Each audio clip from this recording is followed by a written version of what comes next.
Tab stories. वैद्य जी की चमत्कारी दवाई। बहुत पुरानी बात है। जमुनापुर नाम का एक गांव था जहां सभी लोग मिलजुल कर और खुशी खुशी रहा करते थे। वैसे तो उस गांव में कोई दिक्कत नहीं थी, पर वहां के लोग बहुत ज्यादा अंधविश्वासी थे। यहाँ तक कि वो किसी वैद्य या चिकित्सक तक को जरूरी नहीं समझते थे। उनका मानना था कि भगवान से प्रार्थना करने मात्र से सब ठीक हो जाता है। अरे कहाँ जा रहे हो भैया अपनी बेटी को गोद में लेकर? मेरी बेटी सुबह से आंखें नहीं खोल रही है। न जाने इसे क्या हो गया है, इसीलिए इसको मंदिर लेकर जा रहा हूँ। हाँ ठीक है जल्दी जाओ। तभी उस आदमी को छींक आ जाती है तो वहाँ खड़े गांव वाले कहते हैं, अरे भैया अभी रुक जाओ, तुम्हें छींक आ गई है, ये अपशकुन होता है, अब कुछ देर रुक कर जाना। हाँ भैया रुका हूँ।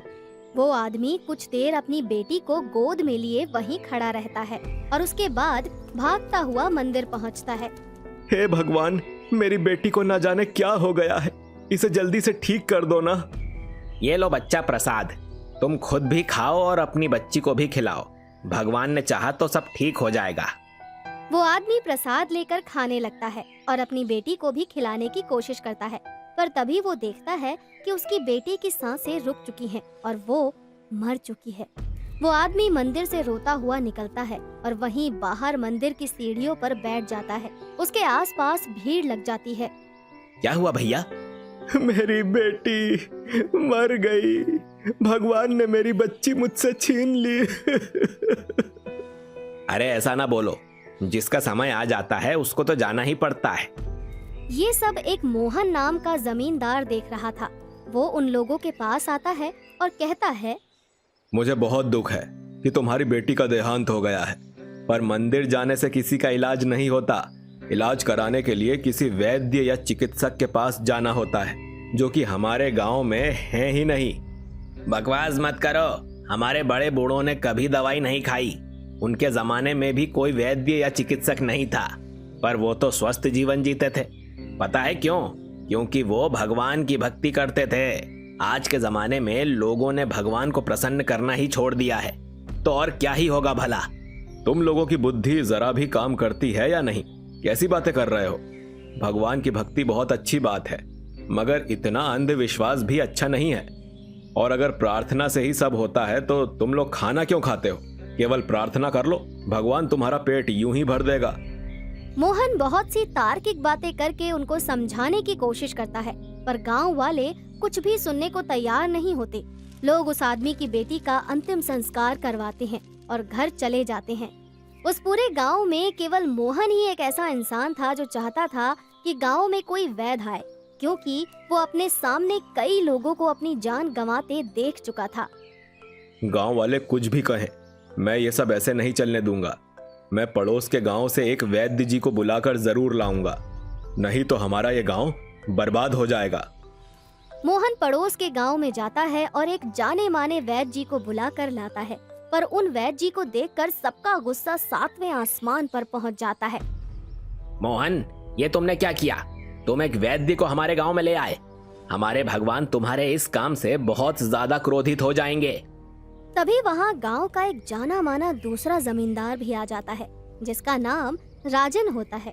वो कहता है, मोहन, तुमने जो किया है ये घोर पाप है। इस पाप के चलते हम सब मारे जाएंगे और हमें तुम्हारे पापों की सजा भुगतने का कोई शौक नहीं है।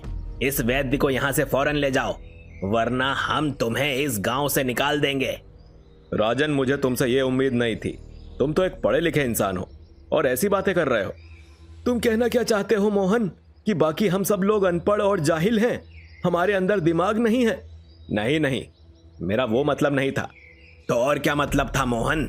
सच्चाई तो यह है कि तुम अपने आप को सबसे बड़ा और बाकी सब लोगों को नीच समझते हो। और आखिरी बार कह रहा हूँ, इस वैद्य को हमारे गांव से निकालो, अभी के अभी। मोहन की उन लोगों के सामने एक भी नहीं चलती। उसे मजबूरन उन वैद्य जी को वापस उनके गांव भेजना पड़ता है। हे भगवान, मैं क्या करूं? ये गांव वाले तो मेरी कोई भी बात समझने को तैयार ही नहीं है। अगर ऐसा ही चलता रहा तो लोग धीरे धीरे बीमार होकर मरते रहेंगे और एक दिन ये पूरा गांव खाली हो जाएगा। फिर कुछ दिन बाद मोहन गांव में एक साधु महाराज को लेकर आता है। अरे देखो, गांव में साधु महाराज आए हैं। चलो चलकर उनसे आशीर्वाद लेते हैं। बाबा, बाबा हमें आशीर्वाद दो बाबा। खुश रहो, भगवान तुम सबका भला करे। आप कहाँ से आए हो बाबा? मैं कहां से आया हूं यह जानना आवश्यक नहीं है। आवश्यक ये है कि मैं क्या करने आया हूं। हर मनुष्य को पता होना चाहिए कि वो इस संसार में क्या करने आया है। आप क्या करने आए हैं बाबा? मैं इस गांव का कल्याण करने आया हूं। ये कहकर साधु महाराज अपने कमंडल में से गंगा जल निकालकर जमीन पर छिड़कते हैं और फिर एक मंत्र पढ़कर कहते हैं, ओम ओम ओम। मैंने जिस स्थान पर गंगा जल छिड़का है इस जगह की खुदाई करो। पर क्यों बाबा? जैसा कह रहा हूं वैसा करो। कई लोग मिलकर उस जगह की खुदाई करते हैं और वो ये देखकर हैरान रह जाते हैं कि उस जगह से एक प्राकृतिक शिवलिंग निकल रहा है। अरे ये तो शिवलिंग लग रहा है। हाँ हाँ, शिवलिंग ही है। ये तो चमत्कार हो गया। ये चमत्कार देखकर सभी लोग हैरान रह जाते हैं और साधु महाराज की बहुत प्रशंसा करने लगते हैं। आप तो महान है बाबा, आप तो चमत्कारी हैं। कृपया आप हमारे गांव में ही रुकिए, हमें आपकी बहुत जरूरत है। बाबा कुछ बोल पाते उससे पहले ही मोहन वहाँ आ जाता है और कहता है, तुम लोग एक वैद्य को हमारे गांव में रुकने नहीं दे रहे थे और साधु महाराज को रोक रहे हो। हाँ, क्योंकि साधु जहाँ होते हैं वहाँ भगवान अपनी कृपा बनाए रखता है। तुम लोग अजीब हो। मोहन तुम चले जाओ यहाँ से, ये साधु महाराज यहीं रहेंगे। हम इनके लिए एक कुटिया बनाएंगे। वो मेरे साथ ही आए हैं और तुम लोग मुझे ही भगा रहे हो। हाँ, क्योंकि तुम हमेशा वैद्य की वकालत करते रहते हो। मोहन ये सुनकर वहाँ से चला जाता है और सब लोग साधु महाराज की कुटिया बनाने में लग जाते हैं। तुम लोगों का बहुत बहुत धन्यवाद। भगवान तुम सबका भला करे। अब तुम लोग जाओ ताकि मैं विश्राम कर सकूं। कल आना। आप चाहें तो हम में से आपकी सेवा के लिए यहाँ कोई रुक सकता है। नहीं नहीं, मैं अपना काम स्वयं करता हूँ। ठीक है बाबा। ये बोलकर वो सब लोग वहाँ से चले जाते हैं। अगले दिन फिर से बहुत उत्सुकता के साथ लोग उन साधु महाराज के पास आते हैं। तुम सब लोग एक जगह बैठ जाओ। आज मैं तुम लोगों को धर्म और इस संसार के बारे में कुछ बातें बताऊंगा और उसके बाद तुम में से अगर किसी को भी कोई परेशानी हो तो वो मेरे पास आकर अपनी व्यथा बता सकता है। भगवान ने चाहा तो वो यहाँ से स्वस्थ होकर जाएगा। ठीक है बाबा। सब लोग सुकून से वहाँ बैठ जाते हैं और साधु महाराज का प्रवचन सुनने लगते हैं। साधु महाराज उन्हें धर्म, सांसारिक जीवन और विज्ञान के बारे में बहुत सी बातें बताते हैं और फिर कुछ तार्किक बातें भी करते हैं। इस संसार को भगवान ने स्रोतों से जोड़ा है। भगवान कुछ भी करने के लिए खुद नहीं आता है। अलग अलग कामों के लिए अलग अलग लोगों या चीजों को भेजता है। जैसे मैं आया हूँ तुम लोगों को ये ज्ञान देने। वो लोग साधु महाराज के मुंह से ऐसी बात सुनकर थोड़ा हैरान हो जाते हैं, पर फिर भी उन्हें इस चीज से कोई फर्क नहीं पड़ता और वो अपने विश्वास पर अडिग रहते हैं। बाबा, मेरे पैरों में बहुत दर्द रहता है। आप भगवान से प्रार्थना करिए ना कि मेरे पैर ठीक हो जाएं। यहाँ आओ बच्चा। साधु महाराज एक मंत्र पढ़कर उसके ऊपर फूंकते हैं और उसे प्रसाद देते हुए कहते हैं, ये प्रसाद खा लो, सब ठीक हो जाएगा। ठीक है बाबा। ऐसे ही बाकी लोग भी अपनी परेशानी बताते हैं और साधु महाराज उन पर एक मंत्र पढ़कर फूंकते हैं और उनको प्रसाद दे देते हैं। इससे लोगों को काफी फायदा होता है और लोग साधु महाराज के भक्त हो जाते हैं। लोग उनकी तारीफ करते नहीं थकते और उन्हें तरह तरह के उपहार ला कर देते हैं। ये साधु महाराज ने तो आकर हमारे गांव के भाग्य ही बदल दिए। हाँ, सही कहा। उन्हें भगवान ने ही भेजा है। मुझे तो लगता है कि वो स्वयं भगवान हैं। वैसे तुम्हें नहीं लगता कि हमें मोहन का धन्यवाद करना चाहिए, क्योंकि इन साधु महाराज को मोहन ही लेकर आया था। बात तो तुम्हारी सही है। कुछ लोग मोहन के पास जाते हैं और उसका धन्यवाद करते हैं।